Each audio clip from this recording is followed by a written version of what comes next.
તો તમે સાંભળ્યું હશે કે શરદ ઋતુમાં વિરેચન કરાવવું જોઈએ. તો વિરેચન શા માટે કરાવવું જોઈએ એની હું તમને જાણકારી આપી. એ સમજવા માટે આપણને એટલી જાણકારી હોવી જોઈએ કે શરદ ઋતુ દરમિયાન આપણા શરીરમાં રહેલા દોષોમાં શું શું ફેરફાર થાય છે. શરદ ઋતુ પહેલાની ઋતુ છે વર્ષા ઋતુ. તો વર્ષા ઋતુ દરમિયાન આપણા શરીરમાં પિત્તનો સંચય થાય છે અને ભાદરવાના તડકા તેમજ ગરમીના લીધે શરદ ઋતુમાં આ પિત્ત જે છે એનો પ્રકોપ થાય છે. મતલબ કે આપણા શરીરમાં પિત્ત છે એ વધે છે.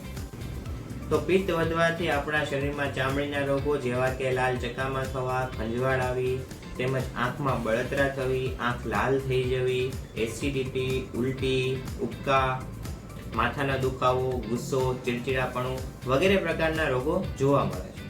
હવે વિરેચન શું છે? તો વિરેચન એ દવા દ્વારા ઝાડા મારફતે આંતરડા સાફ કરવાની પ્રક્રિયા છે કે જેનાથી શરીરમાં રહેલા વધારાના દોષ બહાર નીકળી જાય છે.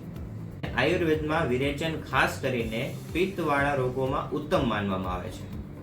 તેથી પિત્ત પ્રકૃતિના લોકોએ શરદ ઋતુમાં વિરેચન કરાવવું જ જોઈએ. આ ઉપરાંત તંદુરસ્ત વ્યક્તિએ પણ આવા રોગોથી બચવા માટે વિરેચન અવશ્ય કરાવવું જોઈએ.